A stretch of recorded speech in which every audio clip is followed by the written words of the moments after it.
Rialacha na Scoile. Ag tús na Scoile bhliana labhair príomhuide ard-scoile chnoic le daltaí ile na Scoile ag an tinóil.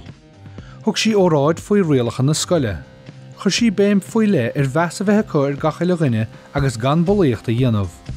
Thug sí fláirimh dóibh gan na Rialacha a tharú. Thug cudas na scoláirí an chlóis bhór don chóir le sin.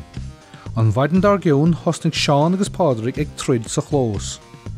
Thosnig Áine agus Deirdre a cahabh tabhac. Tháinig múntóirí in iad duigartha agus rúg siad ortha. Bhí siad ar fad an umar na himiléise. Thug na múntóirí iad a béal dóibh.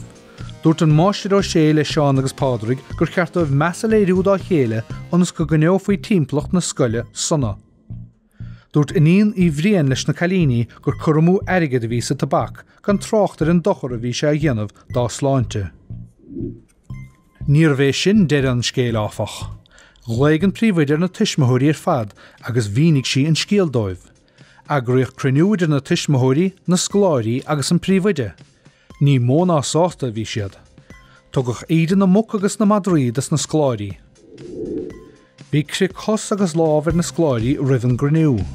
Bhínig an príomhuide gur bhris na scoláirí Rialacha na Scoile. Bhí náide an dain ar na tuismitheoirí. Raibh na scoláirí le scéal agus jaall siad nach darlóch a le héad ó ríist. Bhí ar na daltaí fnacht téis na Scoile ar an aine le hobair bhreise a dhéanamh. Bhí ar na cailíní fnacht ar feadh uair a chluig. Bhí ar na buachlaí fnacht dain ar feadh dhá uair a chluig. Bhí an seomra cho ciún le relig. Bhí cíal cheannaithe acu i níag na nachtarí sin.